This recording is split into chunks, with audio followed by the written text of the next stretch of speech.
Greetings everyone. In today's video, I will show you how to change YouTube country location. Before you get started, please subscribe this channel. So first of all, be on YouTube and make sure you are signed in with your YouTube channel. Now go to your YouTube channel, okay, and now here you can see customize channel. You have to click on that, and here you can see there are a lot of options available. So you have to click on settings, and then here you can see the channel image.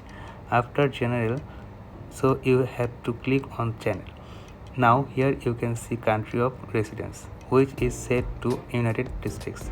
If you want to change your country US to other like US, let's suppose I want to change the country to Canada, and I just simply select Canada, and you can simply save it.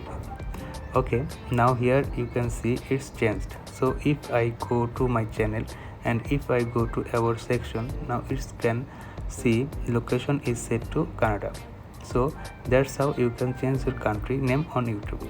So this is the video for today. Thanks for watching this.